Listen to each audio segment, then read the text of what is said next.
I work at this small retail store in a strip mall just outside of Nashville. It's nothing fancy, just one of those places that sells a bit of everything.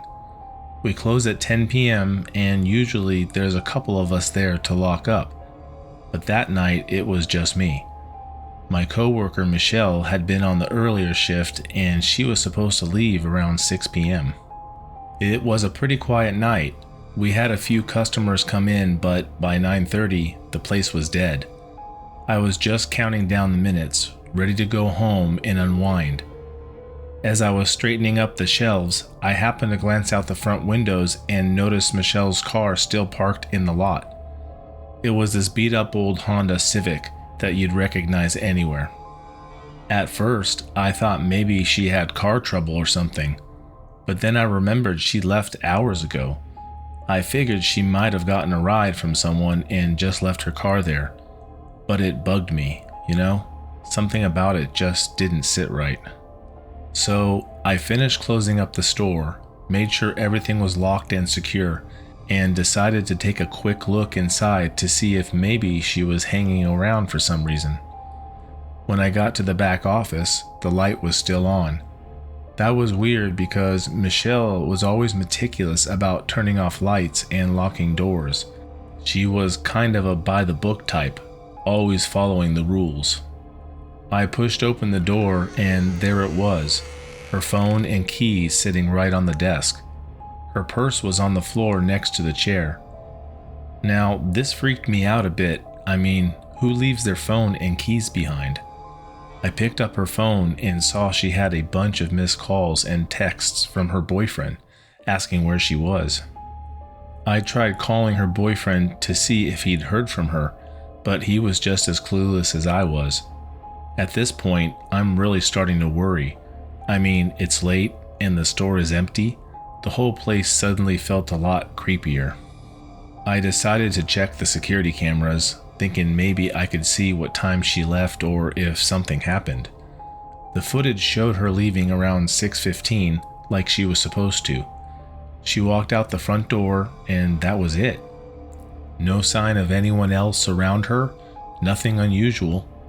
But the weird thing was, her car was still there. She never came back inside, at least not through the front.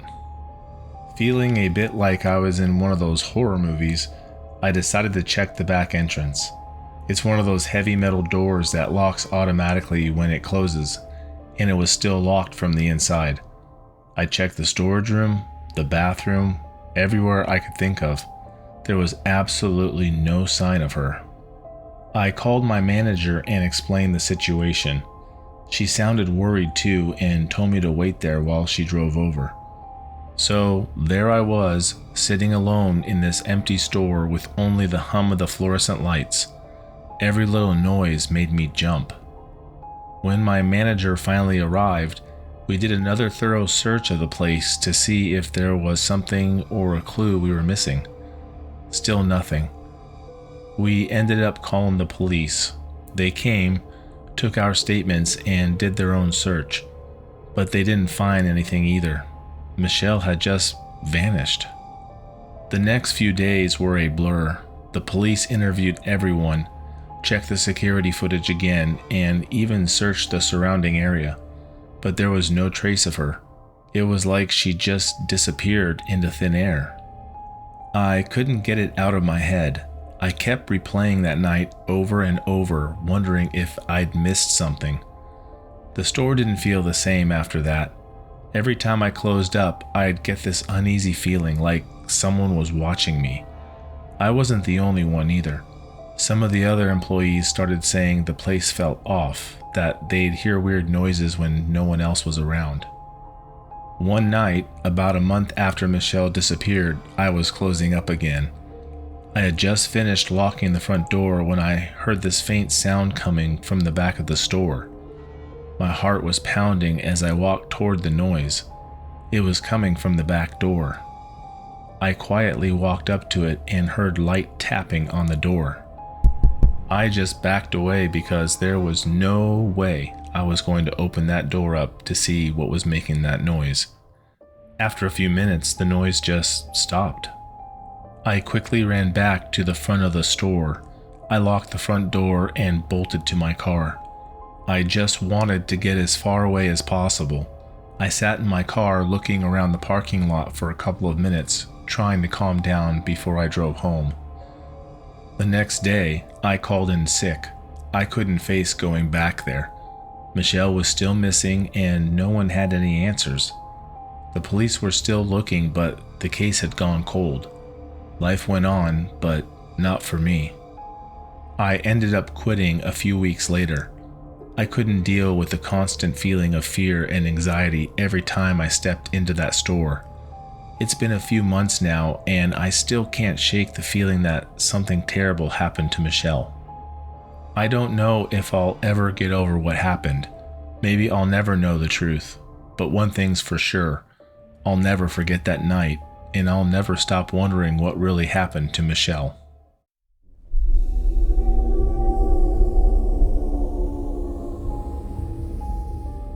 You know, I've never really been one to buy into all those creepy stories you hear about late night encounters and deserted places. I mean, sure, they're scary, but they always seem like something that happens to other people. But after what happened to me a few months ago, I have a whole new appreciation for those stories. It all went down one late evening in November, and I still get chills thinking about it.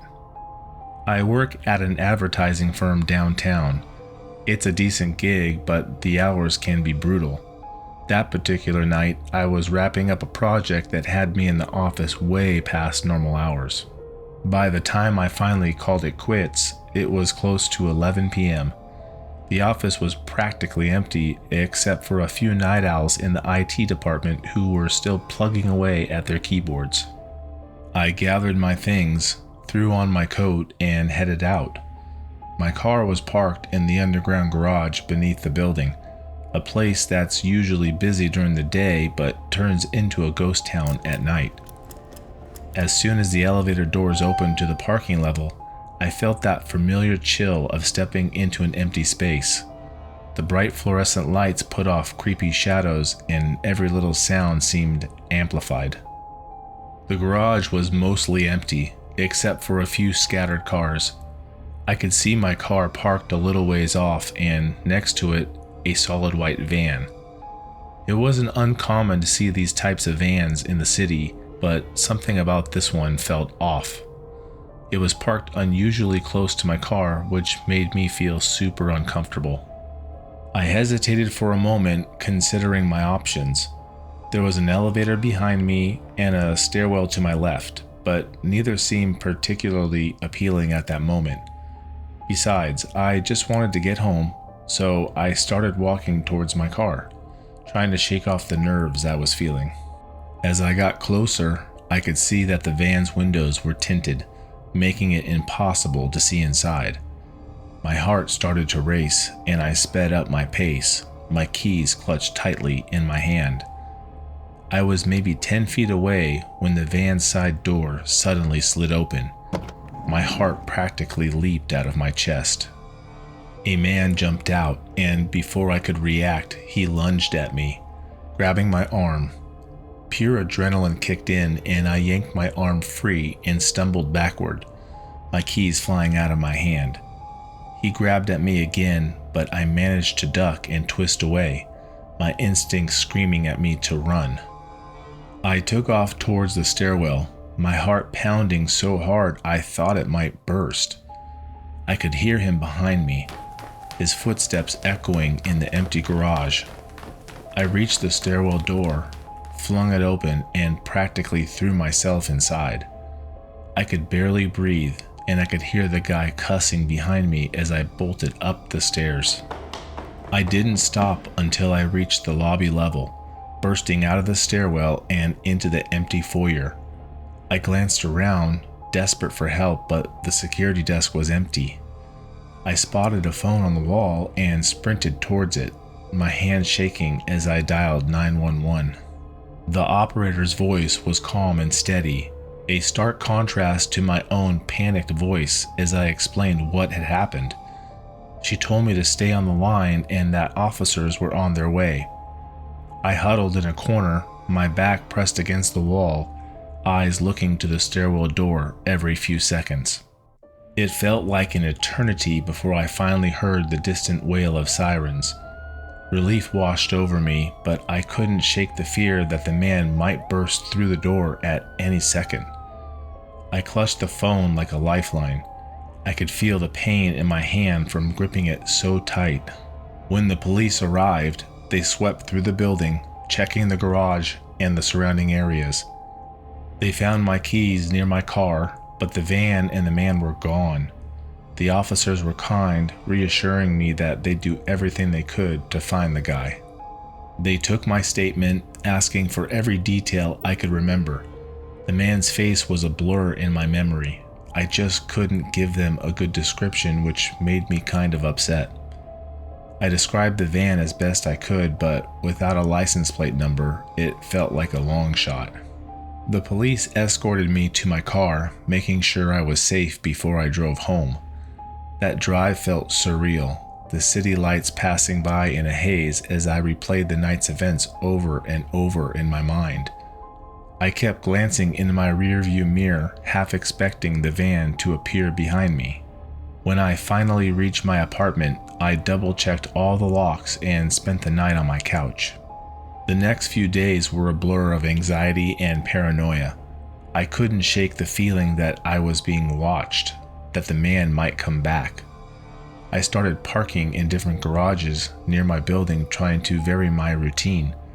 I even considered taking time off work. The police followed up a few times, but there were no real leads. The van was a common make and model, the kind you see everywhere. Without more to go on, the case just kind of faded into the background. But for me, it never really went away.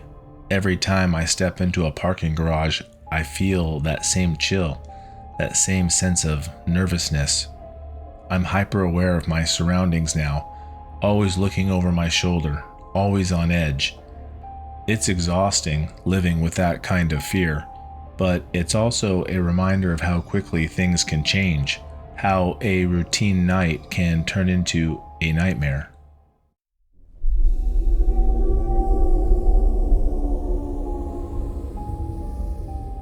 I've got a story for you, one that still gives me chills whenever I think about it. I used to work the night shift at a convenience store in a small town in Indiana. You know the kind, open 24/7, usually quiet after 10 p.m., except for the occasional late-night customer needing smokes or snacks. This was a couple of years ago, and it was one of those nights when you feel like you're the only person awake in the whole world. So there I am at the register, trying to keep myself awake with endless cups of crappy coffee and a beat-up paperback novel. It was around 1 a.m. when I first noticed him. At first, I didn't think much of it. Just a guy hanging out near the gas pumps, which wasn't that unusual. People sometimes hang around, maybe waiting for a ride or just randomly chilling. But then, I kept seeing him. Every time I glanced at the security monitors, he was still there. He wasn't doing anything, just standing there, looking at the store. His face was hidden under the shadow of a hoodie, but I could tell he was staring directly at me through the glass doors. After about an hour, it started to get really creepy. I mean, he wasn't coming in or leaving, just standing there. I could feel him staring at me. I tried to shake it off, telling myself he was probably just some drunk guy who didn't want to go home. But deep down, I was starting to get that gut feeling, the one that tells you something's not right. I decided to take a quick walk around the store, just to check things out. I went to the back room to stock some shelves, and when I came back, he was gone. I felt a bit relieved, thinking maybe he had finally left. But then, as I was restocking the cooler, I saw him again on the security monitor. This time, he was closer, standing near the front of the store. My heart started racing. I didn't want to go outside and confront him, but I couldn't just ignore it either. I quickly locked the front door, something we rarely did, especially during business hours. Then I grabbed the phone and called my boss. I told him what was happening and he brushed it off, saying it was probably just some harmless drunk guy. He told me to keep the door locked and call the police if he tried to get in. Great. So now I'm stuck in this store, alone, with some creepy guy hanging around outside. I tried to focus on my book, but I couldn't concentrate. Every single noise made me jump. I kept glancing at the monitors and he was still there, just staring. It was around 3 a.m. when things took a turn for the worse. I was restocking the candy and chips aisle, making sure everything was in order, when I heard a noise. It was faint, but in the silence of the night, it was unmistakable. Someone was rattling the back door. I just froze in place and felt like I was about to freak out. I tiptoed to the back room, trying to be as quiet as possible. The back door had a small window, and through it, I could see the guy. He was trying to pick the lock.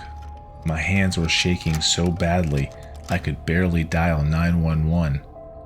I whispered into the phone, telling the operator that someone was trying to break in. She assured me that officers were on their way and told me to find a place to hide. I ran to the small office that was located behind the checkout counter of the store, locked the door, and crawled under the desk. It felt like forever, just sitting there, waiting, listening to the sounds of someone trying to get in. Then, suddenly, the noise stopped. I didn't know whether he stopped trying to get in or if he actually did get in. Finally, I heard the sirens. When the police arrived, they found him hiding in the back room, armed with a knife. He had somehow managed to actually pick the lock. They arrested him, and I later found out he had a history of mental illness. He also had been previously arrested multiple times for violent offenses. The officers told me I was lucky. If they had been there even a few minutes later, things could have ended very differently. I quit that job the next day. I couldn't shake the feeling of his eyes on me, the way he watched me for hours before making his move. I still have nightmares about it, waking up in a cold sweat, feeling like I'm back in that store, alone in the dead of night with that creep outside. So yeah, that's my story. It's been a few years, but I still can't walk into a convenience store without feeling a little uneasy. Working the night shift seems like such a harmless thing until something like that happens.